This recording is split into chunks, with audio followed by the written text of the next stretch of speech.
Hey! Tambala na! At eto na sila, ang nag-iisang masugid na tagahanga ni Nicole Yala. Chris Chuper! Kasama ang nag-iisang diehard fan ni Chris Chuper, Nicole Yala! Dear Nicole and Chris.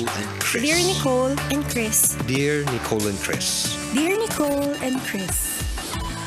Magandang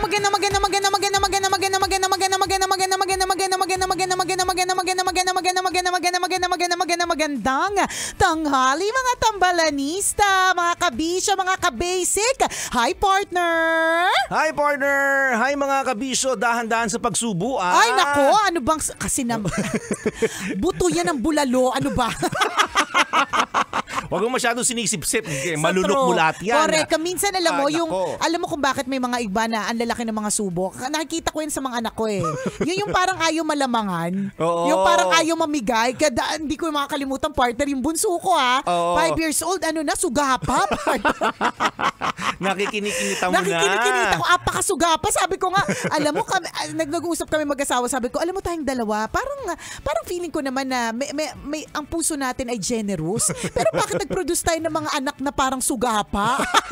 Kapag ayaw nitong mamigay, partner, halimbawa, cotton candy. Imagine mo cotton candy. Ang pagkain sa cotton candy, di ba kurut-kurut lang, tapos subo, di ba? Eto partner, para hindi talaga siya malamangan ng ate niya. Ginawa? Kakainin niya talagang buo, gagawin niya drumstick ng fried chicken. Gagawin niya, kakainin ka lang, magkanda ubo-ubo siya, wala siyang pakialam. Basta ang importante, malaki yung subo niya. Pagkain pa lang yan, ayaw malamangan.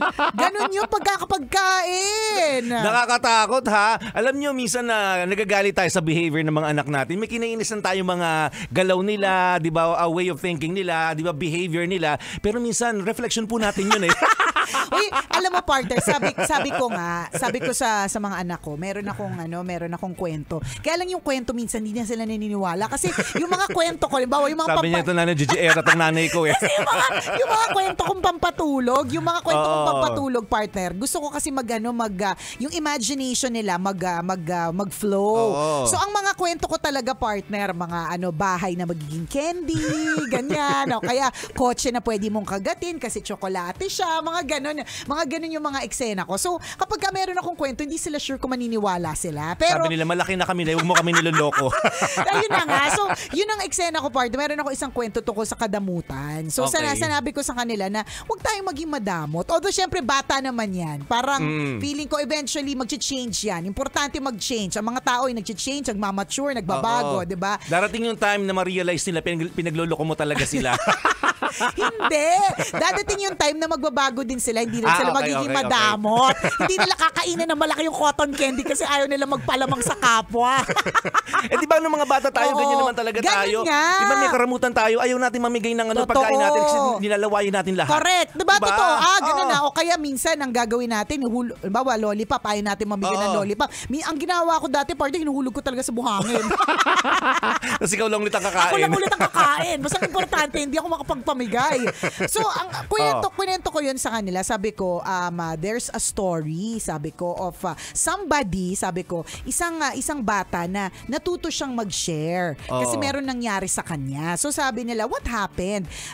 Sabi ko, ayaw niya mag-share ng chippy. Kasi nung mga panahon natin, partner, di ba, yun lang naman ang mga chichirya. Chippy, Clover. Very popular yan. Lalo na pag pumunta ka sa sinihan. Correct, diba? Yan lagi mga bit-bit na mga nanonood ng movies. Kulay pula, di ba?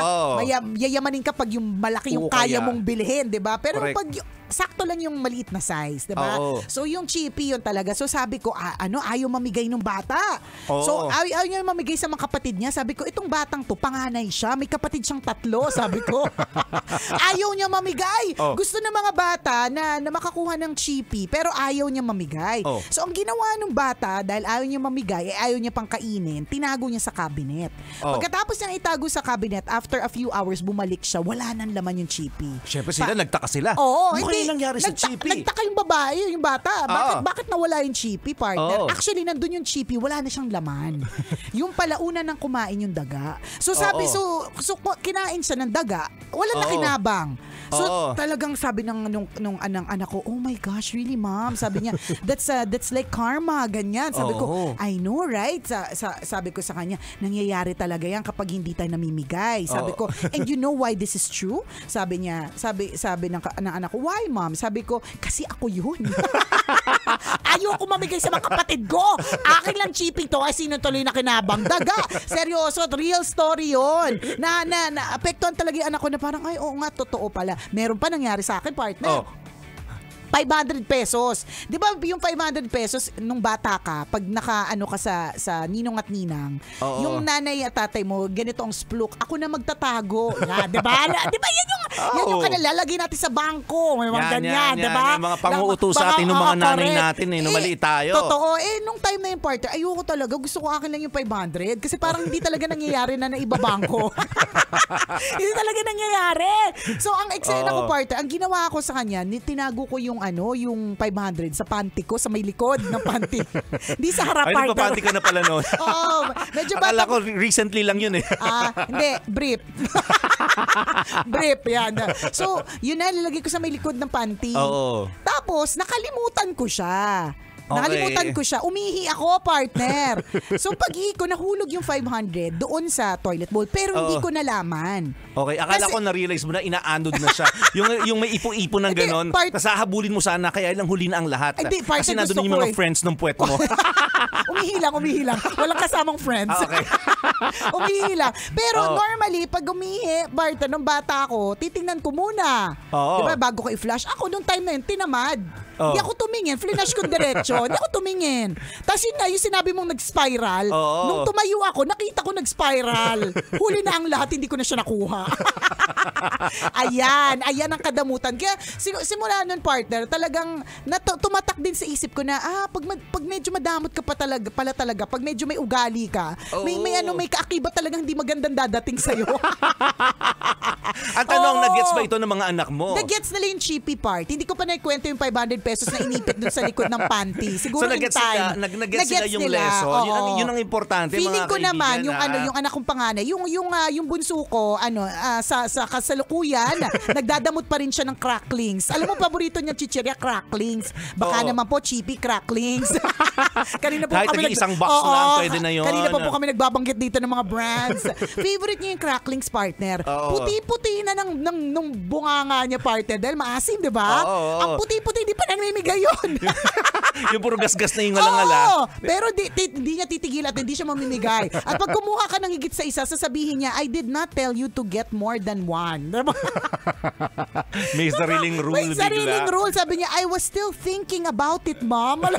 Kung mahawak pa siya sa utak niya na parang pinag-iisipan ko pa kung bibigyan kita ng higit sa isa. Kaya minsan, kami talaga asawa ko parang, bakit ganun? Parang generous naman tayo in our own little way. Pero aminin nyo, ganyan din kayo dati. Nagbagong buhay na lang. Ayun na nga. Nag-mature kasi. Ayun na nga. And speaking of maturity, yan naman po talaga ang importante. Yes. Na kung meron po tayong mga nagagawang hindi maganda nung araw, o kaya mga kadamutan, o kaya kung ano mang kaugalian na hindi maganda, ang importante, pwede po talagang magbago. Kaya nga, di ba, habang may buhay, may pag-asa, kasi may pag-asang magbago ulit. Ganon. Yung sinasabi natin, maraming mga ugali na kinaiinasan natin yung mga anak natin o yung mga bata na kasama natin sa bahay. Pero kung titignan mo, reflection po sila ng ugali ng mga matatanda. Meron din diba? ganon. Maaaring nakita lang sa inyo or maaaring nasa dugo kasi ninyo. Correct, diba? Kasi sa palagay ko, partner, hindi na nila makikita sa amin yun eh. Kasi nag-mature na nga kami, so hindi kami madamot ng mga tao eh. Feeling ko nasa dugo. Alam mo yun, na pag bata ka, madamot ka, pag nanay mo si Nicole Yala.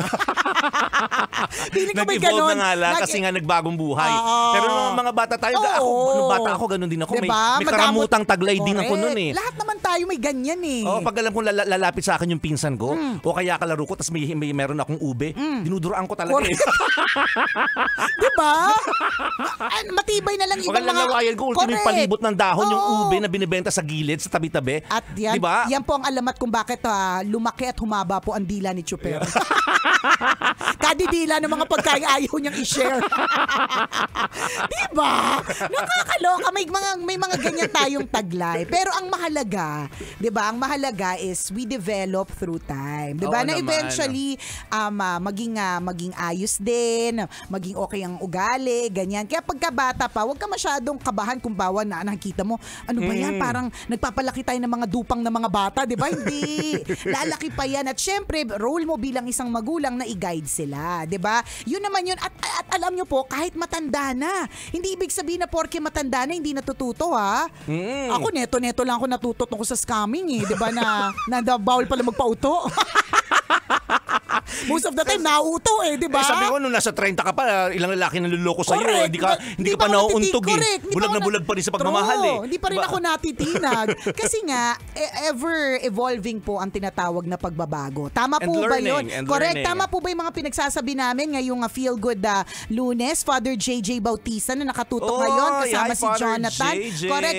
They're on their way to en route to Romblon. Yan. So, hindi ko alam kung nasa live sila or nasa radio, pero ingat po, 'di ba? So, yun po yung mahalaga. May pagbabagong nagaganap, 'di ba? Yung importante may pag-mature. Nitong weekend, nakita ko yung pinost mo tungkol sa sa guesting natin sa Spoon. Oo, long time ago. Bigla dumaan sa timeline. Tapos nag-YouTube ako. Sabi ko, may ganito pala kaming guesting. Medyo nakalimutan ko na siya, pero natuwa lang ako nung dumaan sa akin.